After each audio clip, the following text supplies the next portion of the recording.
ही गोष्ट माझ्या घरात पहिल्यांदाच आली आहे. काय ते पुढे कळणारच आहे व्हिडिओमध्ये. Hello and welcome to another video. मी जयश्री. आता श्रावण लागायला 2च दिवस बाकी, त्यामुळे ना होईल तेवढे म्हणले हे एक संपून टाकूया. त्यामुळे बॉईल करायला ठेवले होते. माहीत नाही का, पण आमच्या वेळेस ना एखादी गोष्ट मागितली ना ती मिळवण्यासाठी महिनाभर वाट बघावं लागायची ना. आत्ताचे पॅरेंट्स असे झाले की एकदा मागितलं की लगेच देऊन टाकतो आपण त्यांना. आणि आमच्या दोघांमध्ये असे ना, एक वेळेस मी नाही म्हणते पण त्याचे डॅडी त्याला कधीच नाही म्हणत नाही, म्हणजे लगेच घेऊन देतात.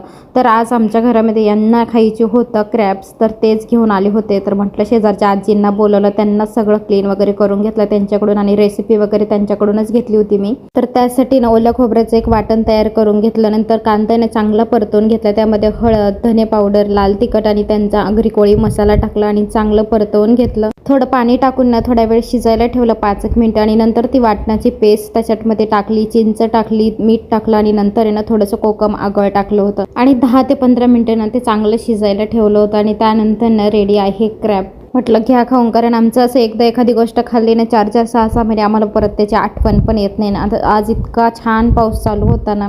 त्यानंतर समूसाठी आणि माझ्यासाठी ना लास्ट टाइम म्हटलं आखड तळून घ्यावं, कारण आखड महिना संपणार आहे आता. आणि नंतर ही गोष्ट केली ना त्यानंतर त्याला अशी चव पण येत नाही, म्हणून तो एकदा लास्ट टाइम तळून घेतला. व्हिडिओ आवडला असेल तर लाईक करा आणि फॉलो करायला विसरू नका. बाय.